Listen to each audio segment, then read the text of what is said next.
नमस्ते।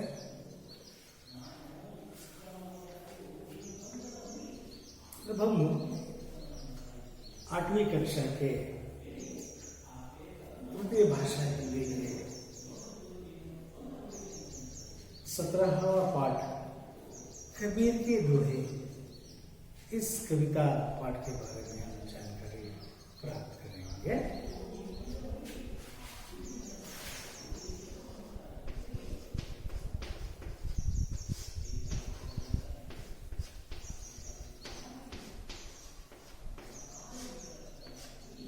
कविता का कवि कबीर दास।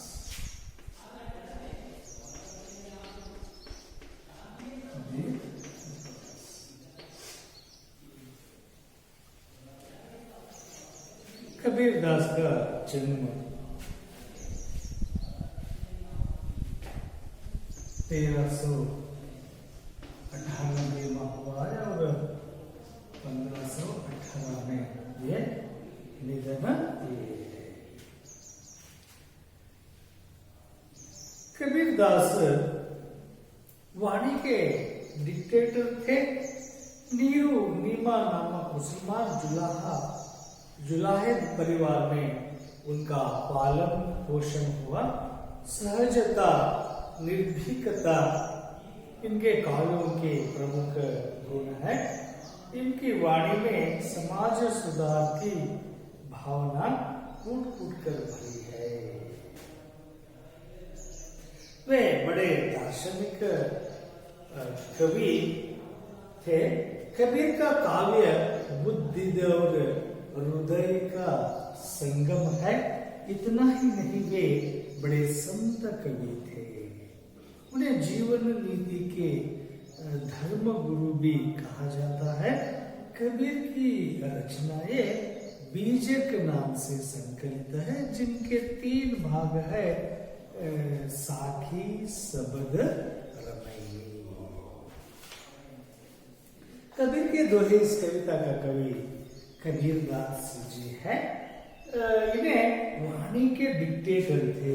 इसे वाणी के डिक्टेटर भी कहते थे। कबीर दास को वाणी के डिक्टेटर भी कहते थे। नीरू नीमा नामक मुसलमान जुलाहे परिवार में उनका पालन पोषण होता है। नीरू और नीमा, नीरू और नीमा मुसलमान दंपति के परिवार में इनका पालन पोषण होता है। सहजता, इनके कविताओं के जो लक्षण इस तरह विशेषता रहते हैं कविताओं में, इनके रचनाओं में हमें देखने को ऐसा मिलता है, ऐसे अंश जैसे सहजता। जो कुछ है, जो कुछ घटनाएं, जो कुछ कार्य है, उन्हें सहजता के साथ वे लिख देते थे। और निर्भीकता, वे लिखने के लिए, विचारों को व्यक्त करने के लिए वे निर्भीकता से वे रहते थे, वे लिखते थे। वे उनके काव्यों में निर्भीकता हमें देखने को मिलती है। इनके काव्यों के प्रमुख गुण है। इनके काव्यों के प्रमुख गुण 2 है। एक सहजता और दूसरा निर्भीकता। उनके कविता के गुण है। इनके काव्यों के विशेषता है सहजता और निर्भीकता। इनकी वाणी में समाज सुधार की भावना कूट कूट कर भरी है। इनके काव्यों में हम देख सकते हैं कि इनके सब जो काव्य है, उन काव्यों में समाज सुधार करने की भावना ही कूट कूट कर भरी हमें नजर आती है। वे बड़े दार्शनिक कवि थे, इतना ही नहीं, वे बड़े दार्शनिक कवि थे। कबीर का काव्य बुद्धि तो हृदय का संगम है, इतना ही नहीं, कबीर दास जी के जो काव्य इनके द्वारा रचे हैं ये सभी बुद्धि और हृदय का संगम करने वाला इनके काव्यों के गुण है। इतना ही नहीं, वे बड़े संत कवि थे। इसके साथ साथ वे बड़े संत कवि थे। उन्हें जीवन नीति के धर्म गुरु भी कहा जाता है और जीवन नीति के धर्म गुरु भी कबीरदास जी को बारे में कहा जाता है। कबीर की रचनाएं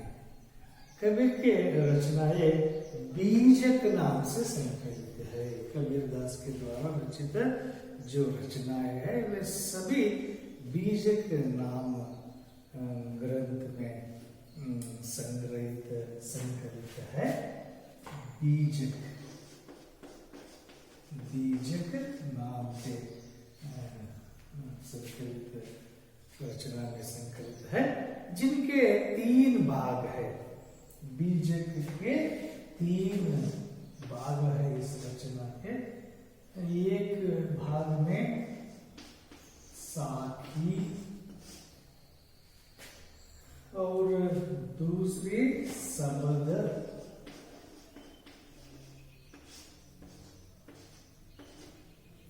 और तीसरी रामायण।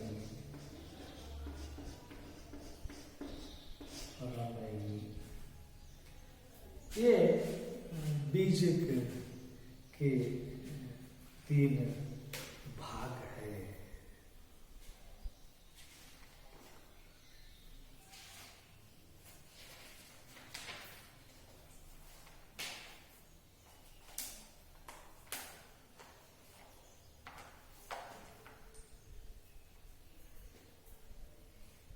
कविता का आदर्श वाचन। ऐसी बानी बोलिए मन का आपा खोया, औरन को शीतल करे आपहु शीतल होया। सांच बराबर तब नहीं, झूठ बराबर पाप, जाके हृदय सांच है ताके हृदय आप। बड़ा भया तो क्या भया, जैसे पेड़ खजूर, पंक्ति को छाया नहीं फल लगे अति दूर। दुख में सुमरिन सब करे, सुख में करे न खोया। जो सुख में सुमरिन करे तो दुख कहे होया। इन दोहे का हम बाद में विश्लेषण करने से पहले इस भावार्थ को हम जानने से पहले इस कविता में इन दोहों में आए हुए नए शब्द को हम परिचित हो जाएंगे। बानी का होता है वाणी।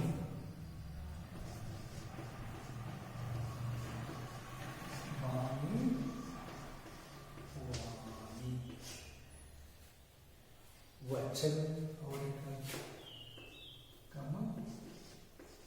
वचन भी होता है। और आपा का होता है अहंकार।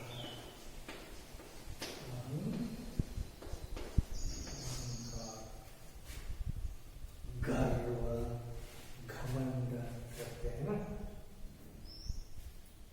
खोया गवाना, खोया गवाना,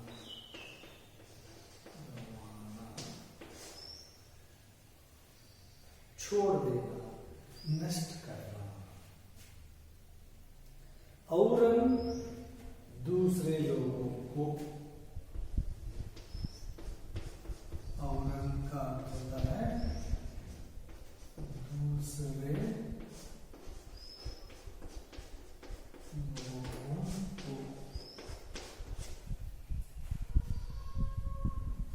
औरों को शीतल ठंडा,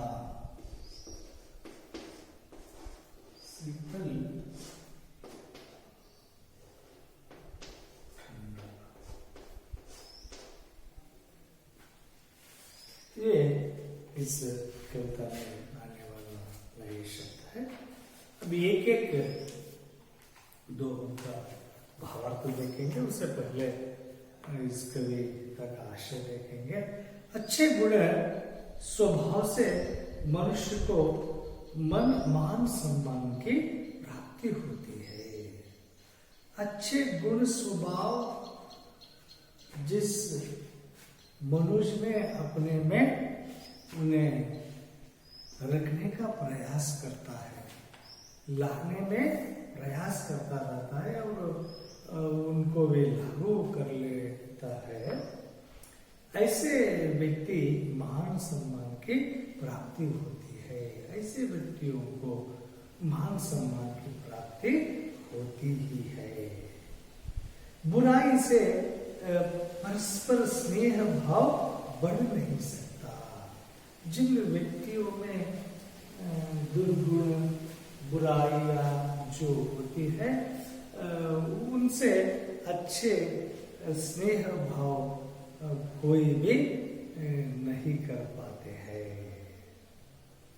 मन, वचन और कर्म से पवित्र हो रहो, यही भगवान की भक्ति का सच्चा रूप है। हम मन से, वचन से और कर्म से हम यदि पवित्र रहे, उन पर भगवान के जो आशीर्वाद होते ही है और वे ऐसे व्यक्ति भगवान के सच्चे भक्त माने जाते हैं। ऐसे भक्तों के भक्ति को भगवान पसंद करता है। देखेंगे एक ही दो उनका भावार्थ। ऐसी बानी बोलिए, मन का आपा खोया, औरन को शीतल करे, आप शीतल होया। इस दोहे में कबीरदास जी कहते हैं कि आप ऐसे वचन बोलिए जिससे आपका अहंकार मिट जाए। आपकी बोल से दूसरों को शीतलता मिले और अपना मन भी शीतल हो जाए। हम ऐसे बातें बोलनी चाहिए कि हमारा अहंकार मिट जाए। जो हम में जो अहंकार आ गया होगा तो वो वह मिट जाए। ऐसे बातों को हम बोलनी चाहिए और वह जो हमारी बोली है दूसरों को शीतल मिले, दूसरों को भी हमारे बातों से उन्हें शीतलता आ जाए, अपना मन भी शीतल हो जाए, वे भी इन बातों से खुशी हो जाए, हम भी खुशी पावे। ऐसी बातों को हम बातें करना चाहिए, बोलना चाहिए। इस बात को कहने का तात्पर्य यह है कि हमारी वाणी मधुर और मीठी होनी चाहिए। हम बातें करते हैं ये सभी के क्या होनी चाहिए? मीठी होनी चाहिए। उसे सुनकर दूसरों के मन की कड़वाहट दूर हो। हमारी बातें सुनकर ही जो कड़वाहट वाले व्यक्ति है, जो हमारे बातें सुनने वाले, उनका कड़वाहट दूर हो जाए और वे भी हमारे साथ मीठा व्यवहार करने के लिए प्रेरित हो। वे भी हमारी तरह ऐसे ही हम अच्छी अच्छी बातें करनी है कर उनके मन में ऐसा भावना आ जाए। ऐसी बातों और ऐसी बातों को हम बोलना चाहिए। कबीरदास ने इस दोहे में वे मीठी वचन के बारे में वे बताते हैं। दूसरा, सच सांच बराबर तप नहीं, झूठ बराबर पाप, जाके हृदय सांचा है, ताके हृदय पाप। इस दोहे में कुछ शब्द के अर्थ देखेंगे। पहले सांच यानी सत्य, बराबर समान, तप तपस्या, साधना, जाके जिसके, ताके उसके, हृदय हृदय, दिल, अब भगवान परमात्मा। कवि इस दोहे में कहते हैं कबीरदास जी, जो सत्यवादी है अर्थात जो सच बोलता है, जिसका व्यवहार भी सही होता है। देखिए, जिस व्यक्ति ने सही बोलने वाला, सत्य बोलने वाला है, वह उस व्यक्ति का व्यवहार भी सत्य ही, सही ही होता है। उसका चरित्र भी नेक होता है। इतना ही नहीं, सच बोलने वालों के जो चरित्र भी बहुत नेक होती है। भगवान भी ऐसे ही लोगों को अपनाते हैं। ऐसे नेक वाले व्यक्ति, सच बोलने वाले व्यक्ति को ही भगवान अपनाते हैं।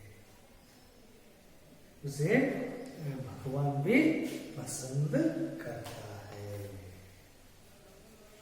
कबीर इस सच्चाई के बारे में कहते हैं, सत्य बोलने के समान दूसरी कोई तपस्या नहीं। हम तपस करने से भगवान हमें मुक्ति नहीं देता। सिर्फ हम गलतियां करते हैं और तपस्या करते हैं तो हमें कोई फायदा नहीं होती। हम तपस्या करने की आवश्यकता नहीं है। हम क्या कर देना चाहिए? सत्य बोल देना चाहिए। सत्य के समान कोई तपस्या नहीं, साधना नहीं। इसके विरोध में झूठ बोलने या झूठ व्यवहार से बढ़कर कोई पाप या बुरा कर्म नहीं। हम झूठ बोलने से हमें क्या लग जाता है? पाप लग जाता है। बुरा कर्म करने के समान है। क्या करना? झूठ बोलना। इसलिए झूठ का बराबर पाप नहीं, सच का बराबर तप नहीं। इसलिए झूठ हम नहीं बोलना चाहिए। झूठ बोलना और बुरा कर्म करना दोनों एक ही है। तपस्या करना और सच बोलना दोनों एक ही है। हम सच बोल दिए तो तपस करने के समान हो जाता है। जिसके दिल में सच्चाई होती है, जो हमेशा सच बोलता है, जिसके दिल में सच्चाई है, वह सच्चाई को अपने पास, सच्चाई को ही, सच व्यवहार ही करता आता है, वह हमेशा सच बोलेगा ही। वे झूठ नहीं बोलेगा। सही मार्ग पर चलता है। भगवान भी उसके हृदय में निवास करते हैं। जिस व्यक्ति सत्यवान है, उनके अंदर कौन होते हैं? साक्षात भगवान ही होते हैं।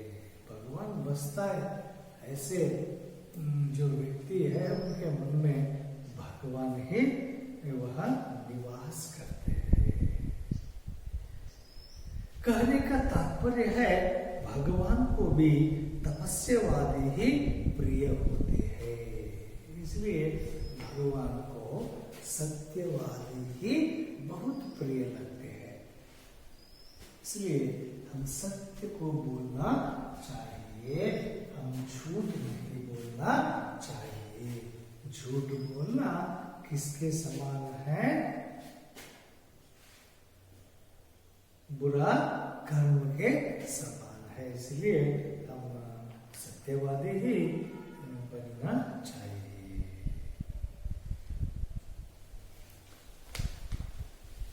तीसरा दोहा है, बड़ा भया तो क्या भया। जैसे पेड़ खजूर पंक्ति को छाया नहीं, फल लगे अति दूर। इस दोहे का में आए शब्द का देखिए, बड़ा का अर्थ होता है लंबा और चौड़ा, अधिक ऊंचा। भया होना, बनना। खजूर का पेड़ ताड़ जैसा एक लंबा पेड़।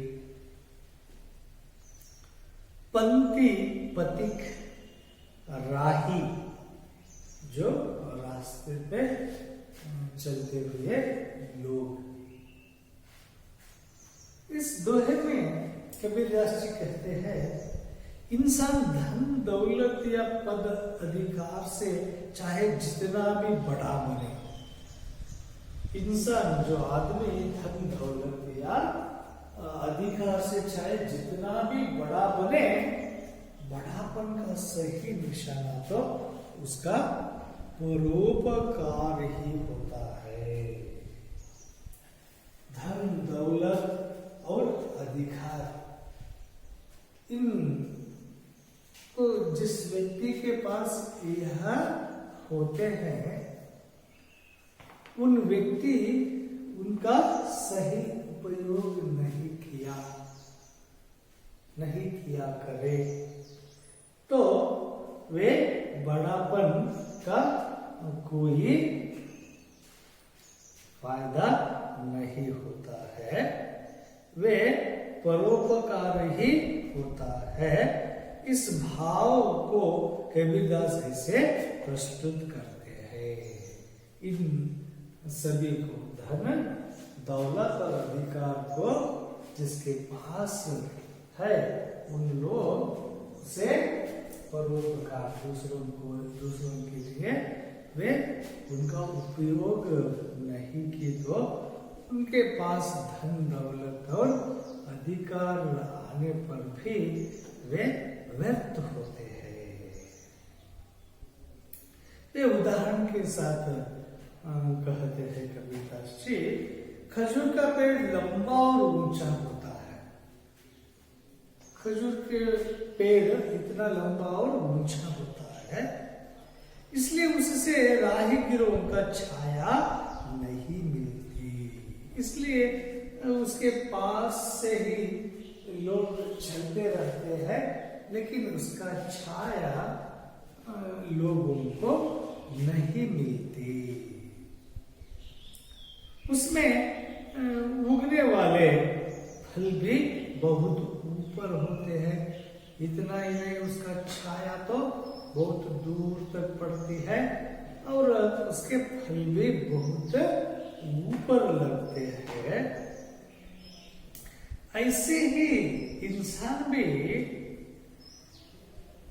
बड़ा कहलाने से बड़ा नहीं होता, दूसरों के लिए उपयोगी होने पर ही वह महान बन सकता है। इसी तरह बड़ा व्यक्ति, बड़े व्यक्ति कर कहलाने वाले जो व्यक्ति होते हैं, वे दूसरों के लिए उपयोगी नहीं होंगे तो वे क्या बन जाते हैं? खजूर के पेड़ जैसे बन जाते हैं। किसी के उपयोग के लिए वह नहीं आते।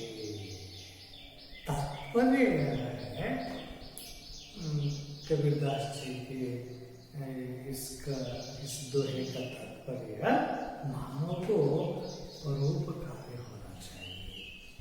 मानव क्या होना चाहिए? परोपकारी होना चाहिए, जिससे अन्य लोगों को उपकार मिले। इसी तरह चौथा दोहे में कबीरदास कहते हैं, दुख में सुमरित सब करई, सुख में करई न खोया। जो सुख में सुमिरन करे तो दुख कहे होया। दुख में सुमिरन सब करई, सुख में करई न खोया। जो सुख में सुमिरन करे तो दुख काहे होया। इसका जो अर्थ है, सुमरन स्मरण करना, याद करना, काहे क्यों, जिसके किसके लिए, किस कारण से, खोया कोई, होया होता। इस दोहे का अर्थ होता है, जो सुख प्राप्त करता है वह एक दिन दुख भी भोगता है। कोई व्यक्ति अब सुख को प्राप्त कर ली है, यह सुख उसके अंत तक, उसके जीवन के अंत तक नहीं रहते। वे कुछ न कुछ दिन वे दुख को भोगना पड़ता ही है, किसी रूप में भी। उसी तरह जिसे आज दुख का अनुभव करना पड़ा है, उसे भविष्य में सुख जरूर मिलेगा। उसी तरह आज जो व्यक्ति दुख को सहन कर रहा है, भोग रहा है, वह आगे सुख का, उसका सुख, उसे सुख जरूर मिलेगा। लेकिन हमें दोनों समय भगवान का स्मरण करना चाहिए। इसलिए हम सुख आने पर भी और दुख आने पर भी हम क्या करना चाहिए? भगवान का स्मरण करते रहना चाहिए। लेकिन हम कन्नड़ की कहावत संकट बंदागा वेंकट रमण कर, हमें संकट आने पर ही हम भगवान को स्मरण करते हैं, ऐसा नहीं करना चाहिए। सुख में भी भगवान को स्मरण करना चाहिए और दुख में भी भगवान को स्मरण करते रहना चाहिए। इसी विचार को कबीर ऐसे कहते हैं, सुख मिलने पर भगवान का स्मरण को भूल जाना और दुख आते ही भगवान को याद करना नहीं। हम दोनों समय में भगवान पर हम भगवान को स्मरण करते रहना चाहिए।